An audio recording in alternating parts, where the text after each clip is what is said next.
মেয়েটাকে দেখতে পাইতেছেন না, মেয়েটা তার স্বামীরে কিডনি দিছে। এখন সেই স্বামী যদি আইসা মানে তারে রাইখা অন্যজনের সাথে বসবাস করা শুরু করে, অন্য প্রেমিকের কাছে চলে যায়, সেই ছেলের আপনারা কি বলবেন?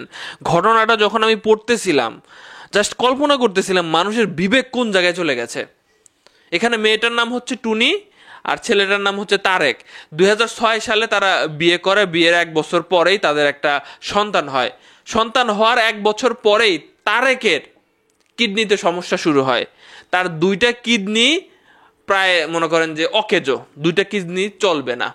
এরকম পরিস্থিতিতে পরিবার পরিজন সমাজ কি করবে ভাই? টাকা পয়সা লাগবে, বলছে যে ডায়ালাইসিস করে তার চলতে হবে। জাস্ট কল্পনা করেন, ডায়ালাইসিস করে চলতে হবে, কিরকম খরচ আপনারা কিন্তু জানেন।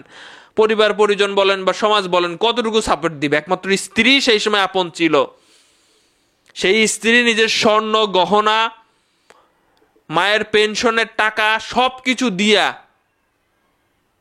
চিকিৎসা চালাইছে, সব কিছু দিয়ে চিকিৎসা চালাইছে, ডায়ালাইসিস চালিয়ে গেছে দীর্ঘদিন যাবৎ। একদম 2008 থেকে 2019 সাল পর্যন্ত আমি যতটুকু দেখলাম, আমি এই ঘটনাটা রানিং চলতেছিল। এরপরে সে চিন্তা করলো, তার স্ত্রী চিন্তা করলো, আমার স্বামী, তাকে প্রচন্ড পরিমাণে ভালোবাসি আমি, দরকার হলে আমার কিডনি তাকে আমি দিয়ে দিব। সব কিছু ব্যবস্থা করা হলো, তার স্বামীকে সে কিডনি দিয়েও দিল।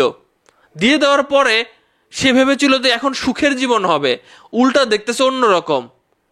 সেই তারেক এখন আর তারে দেখতে পারে না। সেই তারেক এখন উঠতে বসতে বিভিন্ন কারণে মানে তাকে আঘাত করে। সেই তারেক তার ডিভোর্সি প্রেমিকার সাথে বসবাস শুরু করছে।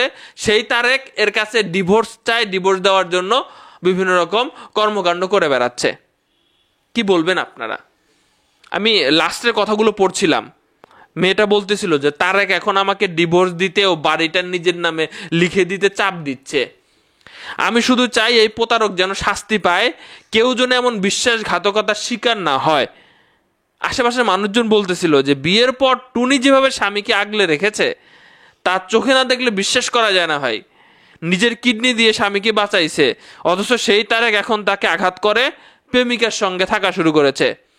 এদিকে মেয়েটার মা, টুনির মা বলতেছে যে আমার পেনশনের সব টাকা তারেকের চিকিৎসায় খরচ করছি, আর সেই ছেলে আমার মেয়েকে বের করে দেয়, বাড়ি থেকে বের করে দেয়। মানে কি একটা অবস্থা! আবার এখন দেখা গেল যে আইনের আশ্রয় নিলেও মানে জামিন পাওয়া যাইতেছে, বিভিন্ন রকম ভাবে ছাড় পাওয়া যাইতেছে।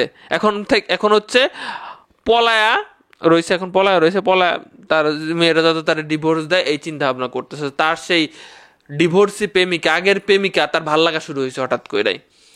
এখানে আমি আরো কিছু কথা শুনলাম যে মানে কেন যে টুনি এর পিছনে ছিল আমি আমার মাথায় আসে না। যে কিডনি দেওয়ার পর সে, টুনি 7 দিন আইসিইউতে ছিল, সেখানে তার খালা টাকা পাঠাতে দেরি হওয়ায় সে চিৎকার করে বিভিন্ন রকম কথাবার্তা বলতেছিল। সে, তার স্ত্রী তাকে কিডনি দিছে, কিডনি দেওয়ার পরেও তার সাথে সে উল্টাপাল্টা, তখন সেখান থেকে হাসপাতাল থেকে কেমন যেন আচরণ। তখন কেউ দেখলো না তারেক তোমারে, যখন তোমার 2টা কিডনি প্রায় সবকেজ। মানে এইরকম মনে হয় না ভাই, মানুষের বিবেক থাকলে কেউ করবে, করা উচিত।